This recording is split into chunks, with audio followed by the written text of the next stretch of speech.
Hey, what's up, sports fans? And today we've got our first ever match report for Aristeia. Aristeia, the game by Corvus Belli. This is a MOBA style miniature sports game. We can see us getting set up here. Jose is shuffling his cards. He's the green team, which made up by Musashi, Wild Bill, Gata, and 8 Ball. Meanwhile, I'm playing Team Orange with Maximus, Hexer, Parvati, and Major Luna. The scenario we're playing is Conquest, so each turn you're going to get points for controlling the middle and or controlling more or conquering more zones than your opponent. And all zones count as objectives with the exceptions of zones 3 and 6 there. So interesting teams. I have a lower initiative than Jose does, so I'm going to start off as the underdog. And here we go with round one. Gata is going to go up against Maximus. Gata winning the initiative. So Gata gets to decide if she wants to go first or if Maximus wants to go first. And she's going to want to go first. She's just going to head over there to zone 2 and claim that zone. Meanwhile, I'm going to go with Gata and basically just double move right to the middle of the board. You know, Maximus being such a heavy tank, I want to assert dominance there in the middle of the field. It kind of forces guys to come after me. Now, unfortunately for me, though, Jose has some nasty DPS on his team. That's the one thing he's got. He's got essentially two of the best DPS, a melee DPS in Musashi and a ranged DPS in Wild Bill. Then he's got a good hybrid tank there that's capable of some damage and some movement shenanigans. And he's got Gata, who's the individual fastest and best objective scorer in the game. You can see 8 Ball doing a little bit of damage to Maximus there and displacing him further up the board. Looks like he's going to set up to see if Musashi can get him. Meanwhile, I'm going to go with Major Luna, and I'm going to pop a shot there at 8 Ball. And it looks like I do manage to get a little bit of damage to 8 Ball, which is good. Major Luna, nice little sniper long range threat there. I wasn't terribly impressed with her, but her ability to slow movement with her shooting is pretty nice. So ideally you want her activating early in the later rounds so she can slow people up. Jose's going to he's going to play that speed card with Musashi to give him +3 movement. He's thinking about coming all the way around. I don't think he has to, so he doesn't have to. He's just going to do his normal movement. And this is where things get interesting, because again, Musashi, one of the best melee DPS in the game. Jose's going to play a bunch of cards here to get himself some extra dice.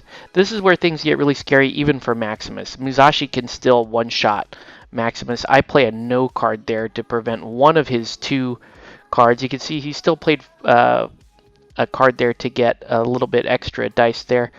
I was able to block. I think he played dodge to get some extra dice there. So I was able to block the second attack. I took some damage from the first attack, and I put taunt on Musashi. Next up is going to be Parvati.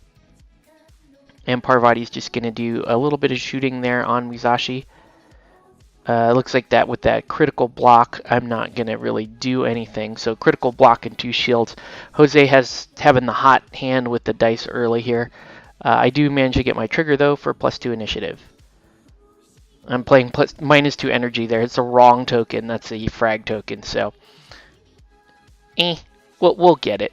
So now Hexer's going to go. Hexer's going to evade retro. She's gonna evade retro Parvati over and trigger herself up. She's gonna fail the next one, evade retro, trigger herself up again.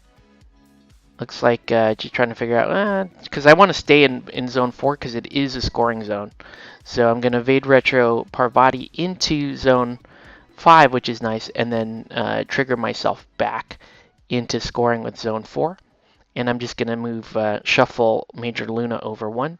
While Bill, meanwhile, is going to pull in and just score his zone. So right now at the end of the first turn, I'm going to have 1 point for controlling the center area, and then 2 points for having more conquered zones. So center 4 and 5 against Jose. So I'm going to score 3, and Jose's not he's not on the board yet. So I don't have this whole game. I actually ran out of space on my computer because I'm bad. We'll get to that later, but I do have most of the game, so you are going to be able to watch at least most of the action as it unfolds here. Jose, it looks like on the next turn, Jose is playing 8-ball again. And I think I get to go first with Major Luna. So it looks like Luna is going to shoot at 8-ball there. And she manages to do a little bit of damage to 8-ball. Now she's going to try to, yeah, she does, it looks like 2 damage to 8-ball. And she's going to do some, she's going to try to pin, actually I think she was shooting at Musashi. And now she's going to try to pin 8-ball with her other shot there. So again, I'm trying to control the center of the board, a sniper and a tank against his 2 DPS. Look at the Jose defense roll, is really strong, so nothing's going to happen on that other shot. I was hoping to just slow up his movement a little bit. So here comes 8-ball into Maximus there. And he is going to, I think he does the be water dude to switch out. And he's going to get Maximus out of the scoring zone. Okay, next up is going to be Musashi, and I forget who I'm activating here. I can only see Jose's control panel. Musashi's going to come all the way around, and this is big time here because Jose's got a lot of good cards. He's going to play a lot of damage. He's taunted for Maximus, so he does have to go into Maximus, which is unfortunate for him. But look at the amount of dice he's going to throw here. And he's going to turn all his shields into successes and basically just one-shot Maximus and get Maximus out of the way. So as of right now, Jose has control of the center, which is going to be tough for me. He's got 2 pieces in there. And I believe I was going to go with Maximus that turn, and he is not here. So he's in the infirmary. Gata, meanwhile, is going to move over. She's going to try to dazzle Major Luna there, which is a nice move for him too. Looks like he gets it. So Major Luna is going to be dazzled for her next activation. So really, really effective use of both Musashi and Gata there. I'm going to come in with Parvati. And I'm trying to finish off Musashi. Because here's the problem. We're asking me to roll dice. You know how that goes. You just stop. Just stop trying to roll dice. I actually roll okay. It looks like I'm able to get a damage off, or at least declare my trigger. And yeah, we'll see how that goes. And okay. Meanwhile, here comes Wild Bill. Gonna pull up on Parvati right there. And he's looking again. Jose with the big cards. I'm going to, at the end of the turn, I'm going to go with Hexer, play that Total Control, or forget the name of the card, where basically she suffers -2 energy and gets to displace each enemy 1. So basically kick them all out of the conquered center zone, which is nice because then he doesn't get to score that center zone. It's still my zone. So I'm -2 energy. I actually should be -1, but we didn't play this card right. I should actually still get more Vade Retro, but I stay in the zone, and we're going to go ahead and go on to the next turn. So I still have control of more zones than Jose does, so I'm actually going to score 3 points again. So I get a big lead going into turn 3 here. But the thing is, this game can change pretty quickly. So even if you're down quite a bit, with the dice and everything, the game can get pretty swingy. And I am out my tank. I do have some guys hurt on the board. And again, Hexer and Parvati are pretty squishy when it comes down to it. So he's going to start up with Musashi. And he's going to play some big cards. Again, Musashi just taking heads here. Let's see how we do. Another head-to-head roll. So he plays another card to give himself more dice. Look at all his shields. He's just going to turn that into some death there, and he's going to get his trigger. So he's going to kill Parvati. He's going to go again, this time against Major Luna. Oh, actually, he doesn't. That's interesting. Maybe he did and missed, I forget. Gata is just going to sneak on by. And he's going to claim Zone 5 with Gata. So now I'm in trouble. I'm down 2 characters. Major Luna is... she's dazzled. And it looks like...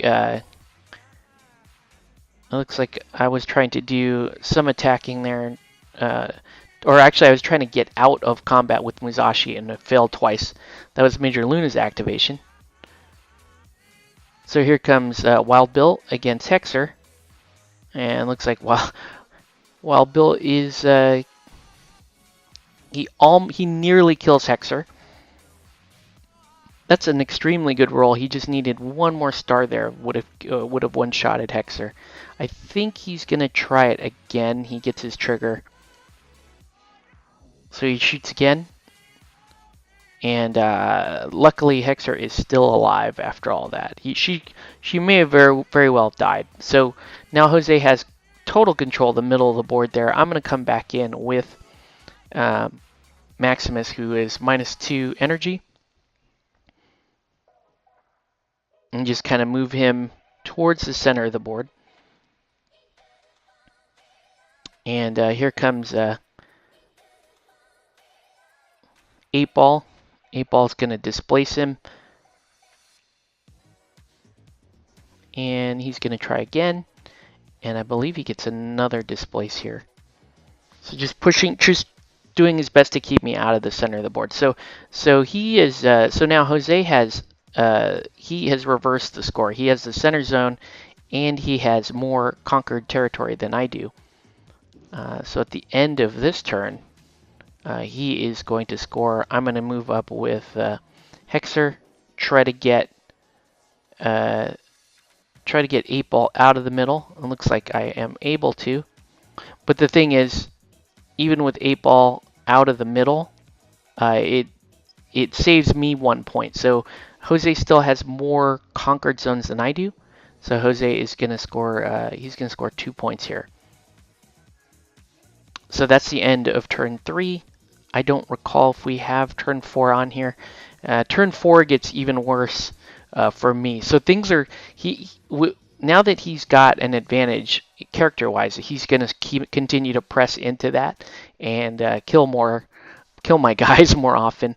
I just don't have any sort of offensive dice on my side. I cannot kill any of his characters. Now the cool thing is this particular scenario does not score off of sending other characters to the infirmary. So even though I'm just literally getting beat down here, I'm still hanging in here on score. Looks like we've got some more Vade Retro here from Parvati. This is the top of that turn, and I move there. So we lose the rest of that turn. Green goes up 3 points that turn. They actually do take the center. And now we're watching kind of the end of the game here. You see Musashi moves into that zone 5 there with Parvati. Because I was going to reclaim that with Parvati. It's now contested territory. Wild Bill heads over that way. I think he's thinking about trying to kill Parvati. You can see Gata there has zone 4. So it's looking pretty bad for me. I have Hexer about to come in, but I play some really strong cards at the end of this game. One is I'm able to clear all of the conditions off a single model on the board. And you'll see that come in a minute. And then I'm also able to clear all conditions from a model that's on the bench. So Wild Bill's going to go there. He's going to try to secure the center. And he's trying to shoot at Maximus there to no avail. And you can see 8-Ball's already gone. 8-Ball's out to nowhere. So I cleared the... so with Luna, I just basically double walk to claim zone 1. So things are still looking kind of bad for me right now. And Jose does something interesting. He claims he double claims the center. I don't quite agree with this move because this allows me basically just to head over there and claim zone 4. And I already had, I don't know if he knew this, but he already had zone 3, so, I'm sorry, zone 2. So I end up winning the game 8-6. So really interesting game. You'll see more of this in the days to come. Hope you guys enjoyed that, and we'll catch you on the next one.